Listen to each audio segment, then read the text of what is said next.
반갑습니다. 학생 여러분. 탐구, 나눔, 자람이 있는 탐나자 수학 오늘도 즐겁게 시작하겠습니다. 즐거운 수학 시간입니다. 자, 오늘은요. 1차 방정식의 풀이와 활용에 대한 내용을 공부하도록 하겠습니다. 이미 여러분은 1차 방정식의 해를 구하는 과정을 알고 있습니다. 뭐냐면 등식의 성질을 이용해서 푸는 과정들을 충분히 연습하셨을 거라고 생각합니다. 원 스텝으로 되어 있는 방정식에서는 단순히 등식의 양변에 같은 수를 더하거나 빼는 것만으로 혹은 등식의 양변에 같은 수를 곱하거나 0이 아닌 같은 수로 나누는 것만으로 해를 구할 수 있는 원 스텝 방정식 간단한 것들을 바로 봤을 거고요. 오늘부터 배워야 될 것들은 1차 방정식의 풀이에서 조금은 기교가 들어가는 것들을 그러니까 기교라면 그렇고 그러니까 2단계 정도를 거쳐서 문제를 푸는 과정들을 공부하도록 하겠습니다. 오늘 학습 목표는 1차 방정식을 풀 수 있답니다. 이거는 계산을 빠르고 정확하게 하는 능력도 중요하다는 거죠.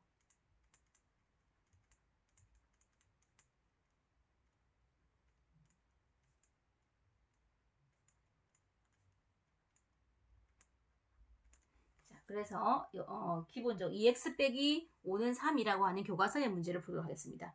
교과서 84쪽입니다. 1차 방정식 2x 빼기 5는 3의 풀이 과정에 대해서 나와 있습니다. 자, 교과서 84쪽 개념 열기.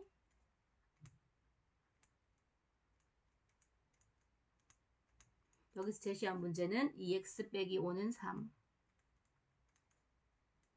자, 이 문제를 풀려고 하면 알카리즈미 같은 경우 2항하고 했는데 선생님이 그다지 2항을 좋아하지 않다 보니까 등식의 성질을 계속하여 이해하는 방향으로 하도록 하겠습니다. 자, 는 적어 놓고요. 2x 빼기 5 그리고 3 해가지고 여기다가 빼기 5를 이 부분을 지금 상수항을 0으로 좌변의 상수항을 0으로 만들기 위해서 빼기 5 0 만들려면 더하기 5를 양변에 해줍니다. 그리고 계산은 어차피 목표가 0이었기 때문에 이 부분은 계산까지 신경 쓸 필요 없이 그냥 0입니다. 좌변은 이제 2x가 되었고요. 우변은 3 더하기 5는 8 해서 자 이제 요거는 양변에 2x 8 양변을 2로 나누어 줍니다. 그러면 x는 4가 되겠습니다. 다시 한번 등식의 성질을 이용하는 과정을 말씀드리도록 하겠습니다. 교과서는 2항을 사용했는데 선생님 2항 별로 잘 쓰지 않아요. 자, 여기서 이용된 거는 등식의 양변에 같은 수 5를 더했습니다. 같은 수 5를 더했고요. 여기서 이 과정은 등식의 양변에 같은 수인 2로 나누어 주었습니다. 이 과정이죠. 자, 이렇게 등식의 성질을 이용하여 두 단계를 이용해 주게 되면은 방정식의 해를 구할 수가 있는 겁니다. 자, 그래서 한 문제를 더 풀어 보도록 하겠습니다. 등식의 성질을 보통 2단계 정도 이용하기도 하는데 조금 더 이용하는 스스로 확인 문제에서는 조금 더 이용하는 문제를 보도록 하죠. 8x 더하기 3은 5x 더하기 18입니다. 자, 여기서는 지금 2항을 하더라도 저는 2항을 안 하기 때문에 조금 시간이 걸리는 방식을 쓸지도 모르겠어요. 자, 제일 먼저 좌변에 있는 상수항이 거슬린단 말이에요. 얘를 없앨 거예요. 그러면 8x 더하기 3, 5x 더하기 18은 그대로 두고요. 자, 여기에서 이 3을 없애기 위해서 양변에 같은 수 3을 뺐고요. 네, 물론 한꺼번에 풀어도 되지만 이렇게 하겠습니다. 8x 그리고 여기는 5x 더하기 15죠. 네, 이번에는 좌변에 있는 5x가 무척 거슬린다 이거죠. 얘를 빼겠습니다. 우변에 있는 5x 똑같이 양변에서 빼주게 되면은 요거는 계산한 결과가 좌변을 계산하면 3x가 나오고요. 우변을 계산하면 15가 나옵니다.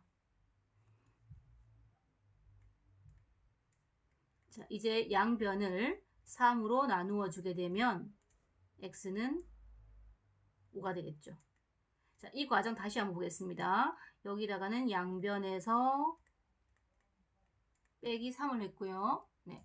자, 요 과정입니다. 여기는 양변에서 빼기 5x를 했고요. 자, 이거는 양변 나누기 3을 했죠. 이렇게 네, 등식의 성질을 3번 사용해서 이렇게 해를 구할 수도 있습니다. 요거를 선생님 이 항은 간단한데요 라고 하는 사람들을 위해서 선생님도 간단하게 얘기하도록 할게요. 네. 8x 더하기 3은 5x 더하기 18이었는데요. 자리가 없어요. 그래서 그냥 네네 여기 얘가 싫잖아. 빼기 3 빼기 3 이렇게 됐고요. 그 다음에 얘도 지금 너무 싫어. 얘가 빼기 5x 네 빼기 5x 이렇게 쓸게요. 네 그렇게 해주게 되면 이렇게 세로셈 쓰면 안 돼요. 선생님 그냥 암산하기 좋으라고 정리해놓는 방식이니까 이렇게 0 될 거고 이렇게 0 될 거잖아요. 그러면 여기서는 좌변을 정리한 거는 3x가 나오고요. 우변을 정리한 거는 15가 나오죠. 등식의 양변을 같은 수인 3으로 나누어 줍니다. 해서 x는 5가 되죠.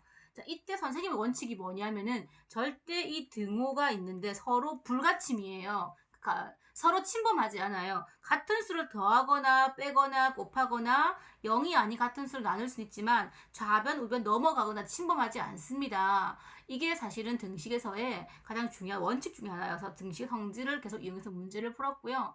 이렇게 선생님은 지금 세로로 풀었는데 이렇게 해서 푸는 게 아니라 얘가 이 자리에 들어가줘야 돼요. 자리가 없어서 내려온 거기 때문에 올려주셔야 됩니다. 물론 세로로 풀면 더 편하다고 애들이 이렇게 푸는 애들도 있긴 있어요. 네, 요거는 원칙은 아니라는 거 알려드리고요. 네, 중요한 거는 계산하여 정리한 결과가 요 지금 핵심이 되는 부분들을 한번 적어주도록 할게요. 자, 요걸 쓰고 나면은 반드시 그 다음에 와야 되는 게 뭐냐면은 이거거든요. 요 단계가 와줘야 돼요. 그리고 이게 와야 돼요. 그러니까 여기서도 지금 이거는 여러분이 암산처럼 써놓고 아까 문제에다가 문제 쓰고 요거 쓰고 요거 적으면 끝이기 때문에 요 방식으로 푸는 아이들이 있어도 저한테 보이지만 않으면 굳이 제가 뭐라 할 수 없겠죠. 요렇게 문제를 풀어도 괜찮겠다라는 겁니다. 자, 이렇게 해서 여러분들이 1차 방정식 문제를 푸는 것을 또 한번 네, 구글 클래스룸에서 연습해 보도록 하겠습니다. 네, 요거 일단 마치도록 할게요.